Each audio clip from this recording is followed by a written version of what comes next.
All right, so let's bring the Khalil Mack conversation in here, as that has been rumored this week.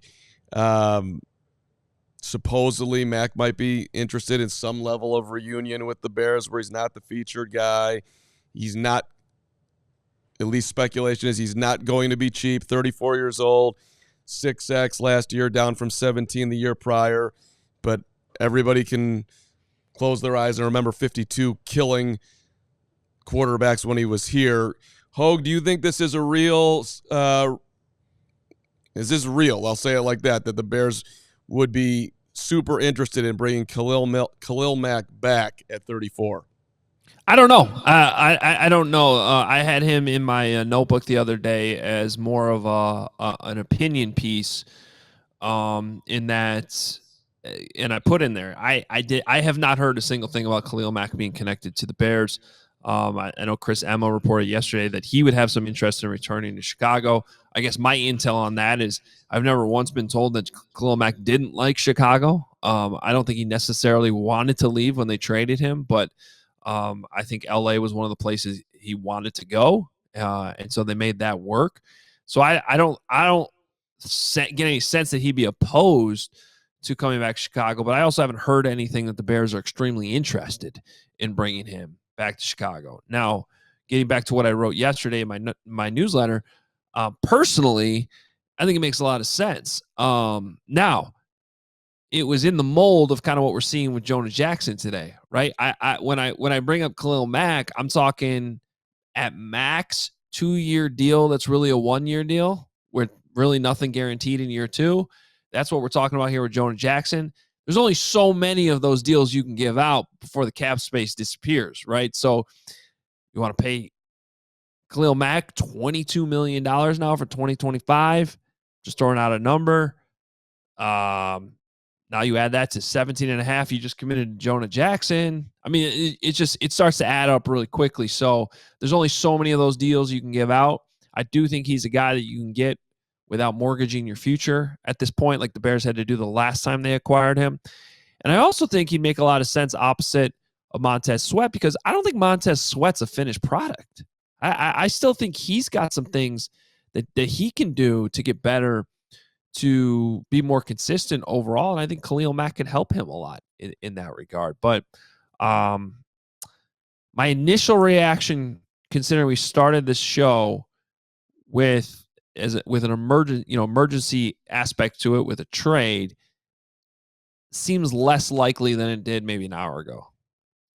Yeah, I mean, I think Khalil Mack pulls on the heartstrings of every Bears fan. We love Khalil Mack. So if he comes here, you're not going to hear too much complaining from Bears fans. That being said, I mean, depends what they pay him. You might hear some if they pay a bunch of money. Of course. I mean, there's always going to be, both ends of the spectrum when it comes to opinion on moves Ryan Poles is making, and rightfully so. They deserve to be questioned. I mean, you saw when the Bears traded for Keenan Allen last year, were you all very excited for that? A veteran with a Hall of Fame resume, didn't necessarily work out. But Khalil Mack obviously hits a little closer to home with what he's done here. So I think my initial instinct is like, hell yeah, let's bring back Khalil Mack. But then when you start to really dig into it, and my guy Nick Whalen, who does a really good job covering the Bears on his own right on Bears Twitter, he points this out when he talks about if you had to compare him to Chase Young, who's somebody that is available. He says age, Khalil Mack 34, Chase Young 25. 2024 defensive rank among pressures, Mack 26th in the league, Chase Young 7th. 2024 sacks, Mack 6, Chase Young 5.5. And then defensive end rank among QB hits, Khalil Mack 33rd, Chase Young 13th. So I think that really kind of encapsulated where, okay, and my initial instinct's like, hell yeah, let's get Khalil Mack. But then when you start to see somebody lay it out like that, it's like, all right, this maybe they need to be smarter here and not try to drum up the old meatball like me and the rest of the gang on Meatball Island. Yeah, if you were one player away, to me it would make sense. Or close to one player away. But yeah, I disagree. One player away is trading for Myles Garrett. I think that's a different level of conversation. I'll say this about Chase Young as a possible name. I like him if the Bears sign him. And what I mean by that is he was with Dennis Allen last year. Same thing with with this Jonah Jackson trade. I'm going to give it a little extra bump in trust because Ben Johnson is seeking out a guy he spent a lot of time with. Okay. So this isn't, oh no, you just signed, Nate Davis, almost forgot his name, which is probably okay. Nate Davis. And all of a sudden you realize real quickly, made a mistake, didn't have enough homework here. Like, who this guy is. So same thing with questions about Chase Young. You'd be reuniting him with Montez Sweat. And we know from talking to him that they have a good relationship. And then Dennis Allen knows him. So that's a situation where if the Bears were to sign him, I'd be like, all right, you roll with it. Yeah. I mean, we mentioned Chase Young, I think it was last week or maybe the week prior, that, listen, familiarity with Montez, familiarity with Dennis, a lot of talent there.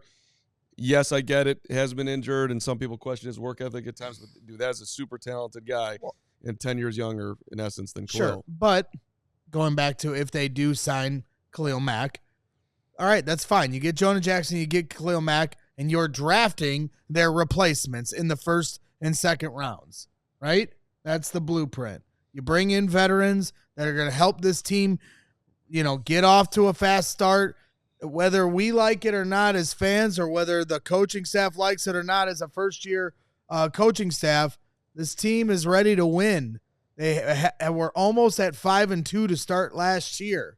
They have players on this roster that want to win now, that are tired of hearing about next year. And so you're not going to go into that locker room and sell to DJ Moore and Cole Kmet and all the different veterans, DeAndre Swift, Kevin Byard, and say, Jalen Johnson, hey, one more year, guys, because now it's a new coaching staff. So that's a lot of pressure on Ben Johnson because you have to be fair to letting them kind of implement their foundation. But at the same time, you bring in guys, you have a roster that's ready to play some football, and the expectation, whether it be fans or probably in House Hall, is that it's time to start. We all silly like the mayor.